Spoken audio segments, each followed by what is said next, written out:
ခွန်အားနဲ့မမာနတွေပေါ်တိဆောက်ထားတဲ့ဒီကဘာမှာ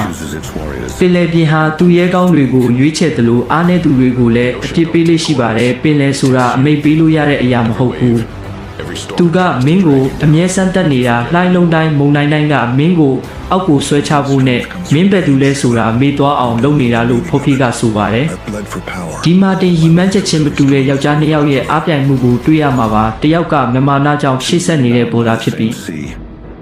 နောက်တစ်ယောက်ကတော့ခိုင်မာတဲ့ရည်ရွယ်ချက်ရှိတဲ့ဖော်ပြပါဘူးလို့ကတော့အာနာနဲ့ခွန်အားရှိမှသာအရာရာကိုစိုးမိုးနိုင်မယ်လို့ယုံကြည်နေသူပါဒါပေမဲ့သူတို့နှစ်ယောက်ကြားကအားပြိုင်မှုဟာအရာရာကိုပျက်စီးစေနိုင်တယ်လို့အော်လောကသတိပေးနေပါတယ်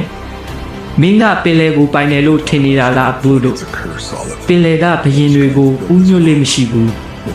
သူတို့ကိုနှိမ့်ချတတ်တာပဲရှိတယ်လို့ဖော်ပြကစိန်ခေါ်လိုက်ပါတယ်ဘူးကဖော်ပြစီကတန်ဖိုးရှိတာမှန်သမျှကိုလူယူခဲ့ပေမဲ့အခုတော့ဖော်ပြကလက်သီးတစ်ချက်ချင်းစီလိုင်းလုံးတစ်လုံးချင်းစီနဲ့အရာအလုံးကိုပြန်ယူဖို့ပြင်ဆင်နေပါပြီးမုန်တိုင်းတွေငြိမ်သက်သွားတဲ့အခါ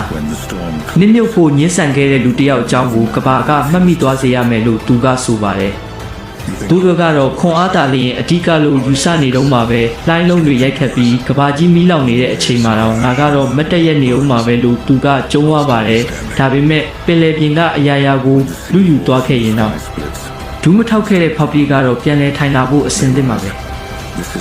ဒါဟာတစ္ဆာတရားနဲ့ဒေါသတွေထိတ်တိုက်တွေ့တဲ့နေရာ